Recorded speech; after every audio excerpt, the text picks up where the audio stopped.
Welcome to SouFLoTV again, everybody. It's your host with the most. If you have never been here before, what I want you to do is I want you to like, comment, share, subscribe. Well, don't like until after you finish watching. But comment, leave your comment in the comment section below. I want you to share the channel so other people can come over and enjoy it. And I want you to watch it to the end, because at the end there are videos in video and you can click on one of those and go on to more exciting videos. Today we come to talk about the black teens that are missing in Washington, D.C. I did not want to do this topic, but hey, Damien which is one of my main subscribers, because Damien sends me topics every single day. When you have someone that sends you topics every single day and tunes into your channel every single day, this is someone that you honor their request. So at the request of this very dedicated subscriber, I am doing this topic today. This is not a Jamaican story, but we are all people, brothers and sisters, connected, whether we believe it or not, all over the globe. So today we're talking about a crisis going on in Washington, D.C. I told Damien that I had to go and do some research myself, and I actually spent hours after coming from the gym. After coming from gym, man go gym, man go Susan, man go Shamika, man go Renee, man go no gym to me thing.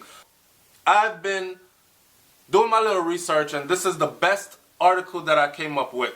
The best thing I came up with so far came from an article in the Washington Post. It says black teens are reported missing and far too few people notice. Okay, listen, I'm going to say some stuff that is going to be kind of like in a beat and teach mode today.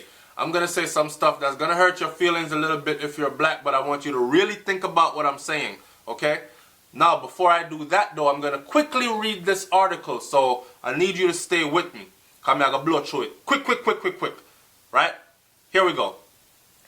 There were 211 missing people reported in the district in January alone of 2017. 211. Of that 211, 190 of them were eventually found unharmed.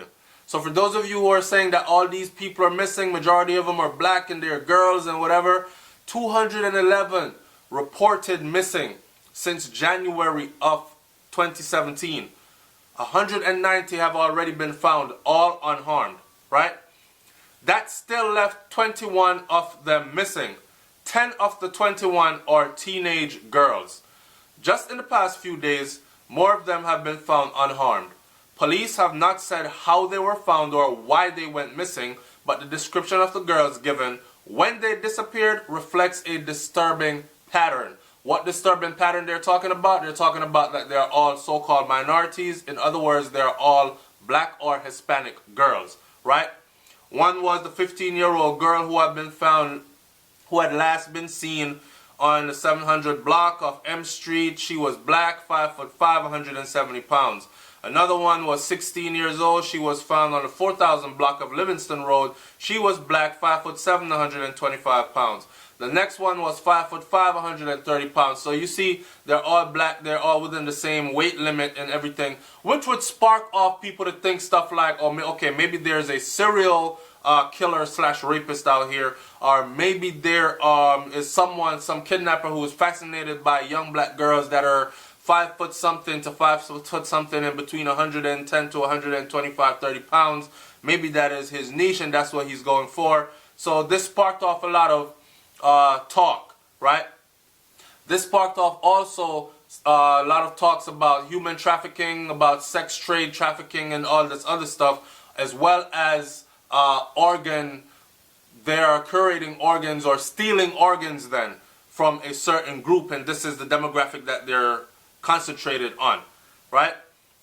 Black teenage girls remarkably close in age and physical description have been reported missing, but then found. So they're reporting these girls missing, but no one is reporting when they are found, right?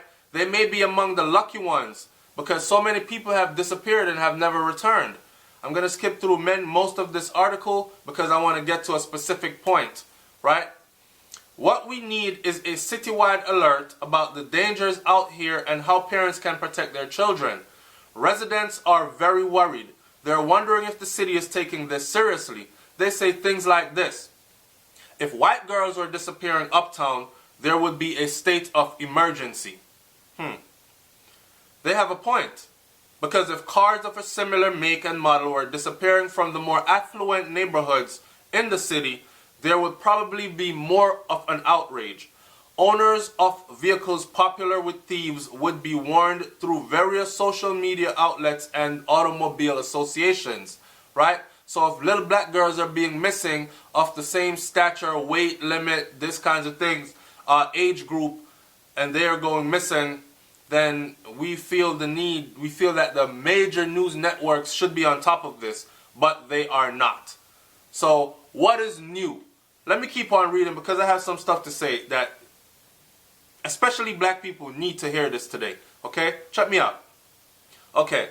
When it comes to black girls from more disadvantaged communities, their families and friends are often the ones that suffer in silence.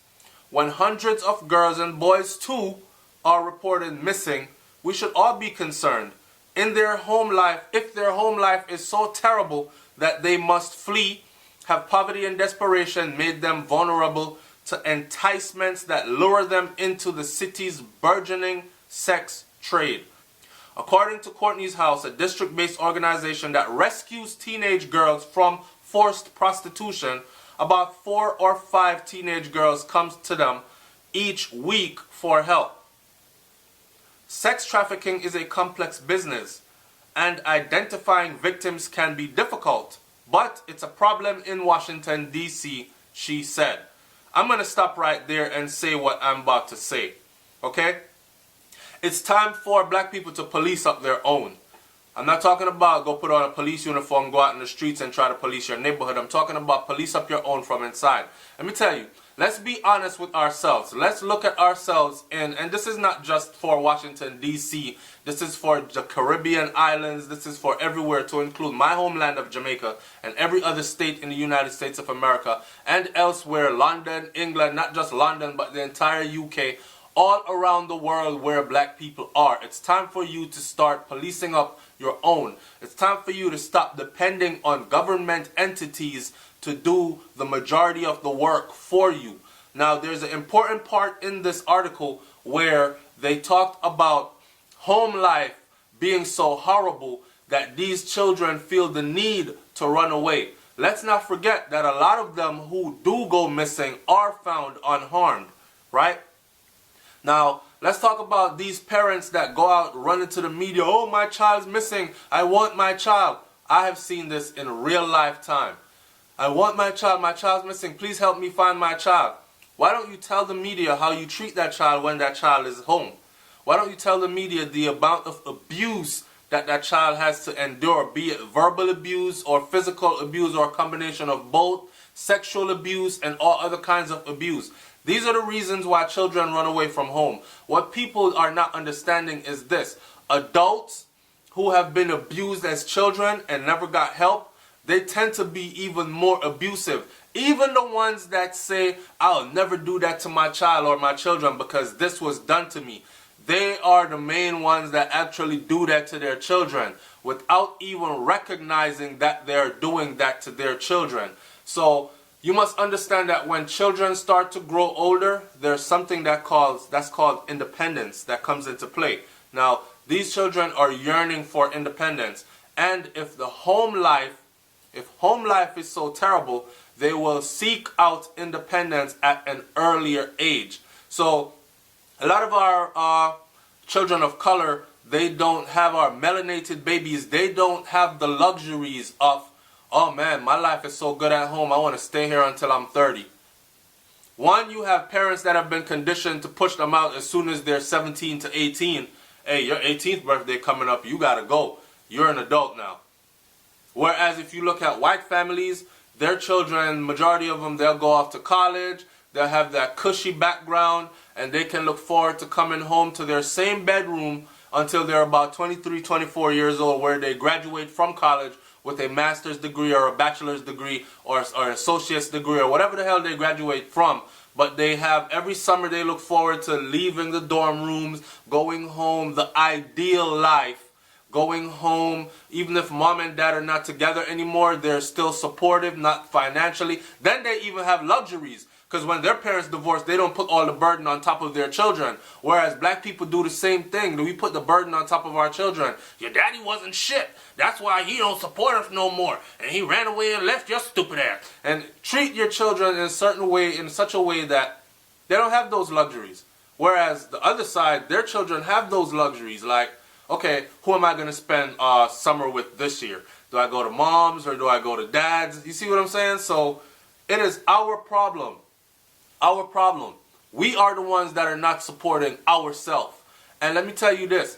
It goes to show when simple things like this, for instance, when I call out and I say support black businesses and you don't, or you find every excuse, that's the same behavior that translates into our children missing and no one paying attention.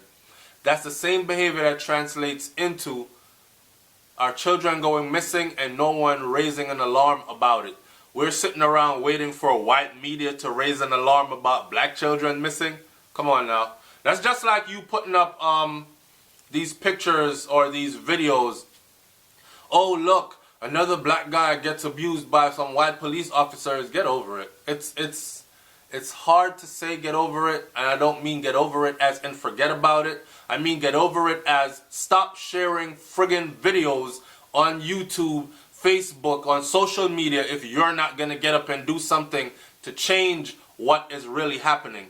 Everybody is comfortable on social media these days and think that that's their help.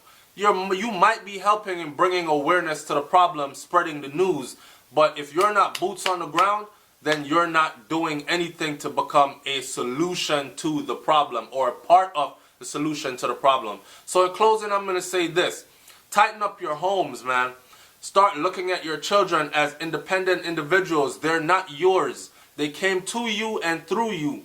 And your job is to guide them for a short period of time out into the world where they will spread their wings eventually and become independent adults and survive out there on their own. When you damage these children and you force them to have to go out there on their own, I've had friends. Listen, I lived in New York City and I grew up in Miami. I've had friends. And England, London, England. I've had friends at a young age that actually went out there. I remember one of my female friends came to me at a young age. I think we were like 17, 18. And she was like, yeah, her home life was really jacked up. And she was like, I met this dude, we call him Daddy. And this was back in the day. We call him Daddy. And he got this apartment where he keep a bunch of us girls in there and whatnot. The first time she told me that, I was like, yeah, I'm 17, you know, I didn't really think much about it. And then, like, a week later, she was missing for about a week. And then a week later, she comes back to the block crying. This is Brooklyn. And she goes, you know, he want me to do prostitution. And I actually turned a couple tricks, and I don't like that. So now she's trying to get away from him. And now this gangster is actually looking for her. So it's so easy for, and what she was running away from was an abusive father, an abusive dad. She had a home that had a mom and a dad in it, but her dad was abusive, okay? And she ran into the arms of another guy who actually came off as charming. She said he was sexy, all this other stuff. He had a place for her to stay, rent-free, all this, 3 meals a day and more, and then boom, you gotta go work that track. And she's stuck. And bitch, you better give me my money back that I spent on you. I'm fucking cutting your throat. And now she's really scared. It's so easy for our babies to get caught up in things, but we have to stop pushing them out there. And we have to start policing our own and stop depending on others to do so for us. It's SouFLoTV, man. Like, comment, share, subscribe. Tell me what you think about what I had to say in this video and what your thoughts and opinions are about these girls going missing constantly. And yes, a lot of them have been found, but there are a lot that are still missing. I'm out. Peace.